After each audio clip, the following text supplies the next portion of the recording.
Dream close your eyes.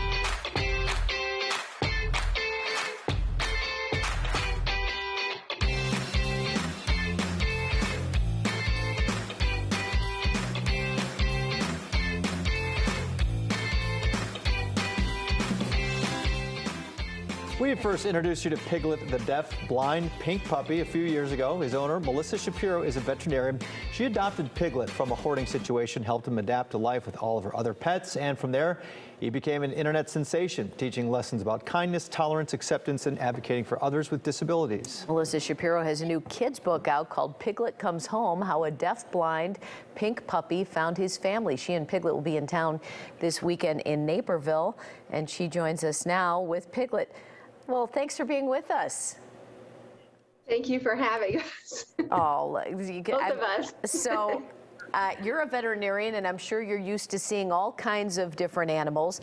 Tell us what struck you to adopt Piglet, and what was so unique about his situation?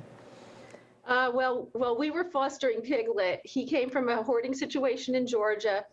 I agreed, for me and my husband, that we would foster him for a rescue group who I had been involved with previously from adopting one of their dogs, who we still have. But in any case, when he came, he was supposed to leave, and he is a compelling, very, very deeply engaging dog, even when he was a tiny little puppy like you have on the screen here.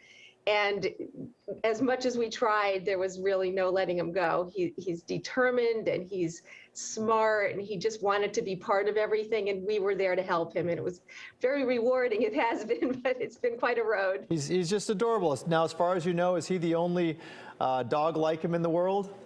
No, he is not. He's one of a kind for sure, but there are plenty, unfortunately, of deaf-blind dogs that are born into situations like his, as well as intentionally by breeding Merle or Dapple to Dapple parents, which is an unethical and unfortunate thing to do, because the babies are potentially profoundly disabled like Piglet, and there aren't that many homes that are able to really care for them properly or want them.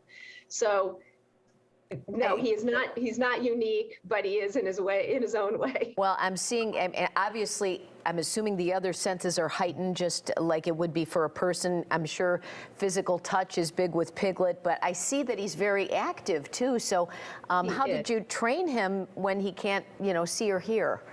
Well, deaf and blind people and deaf and blind dogs and other animals are certainly capable of much more than some people expect. They are individuals. They want to connect. He wanted to connect. We taught him with tap signals. Instead of talking to him or signing to him, we touch him, so he knows all the basics like any other dog.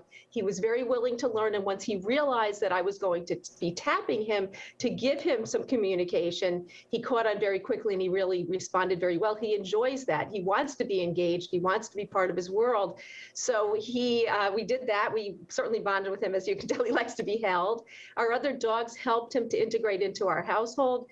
They are a really nice group. We call them Piglet's Inclusion Pack as part of our Piglet Mindset educational program. And so they all helped as well. And he brought himself right into our family, and he's stuck. Yeah, so tell us about this educational outreach program. What kind of work do you do? Well, Piglet was supposed to be, when we decided to adopt him, he was supposed to be an advocate for rescued disabled pets, which he is, and he still is. We've raised and donated tens of thousands of dollars to rescue groups that focus on pets with disabilities. But thankfully, a third grade teacher in Massachusetts recognized his potential to be a growth mindset teaching model, and that is resilience, perseverance, optimism, flexibility, and empathy. And then we broadened that to inclusion, acceptance, empathy, and kindness as part of the whole program. It's a program of educational PowerPoints that are on our website, pigletmindset.org. Teachers can download it for free and bring it into their ongoing inclusion and SEL curriculum.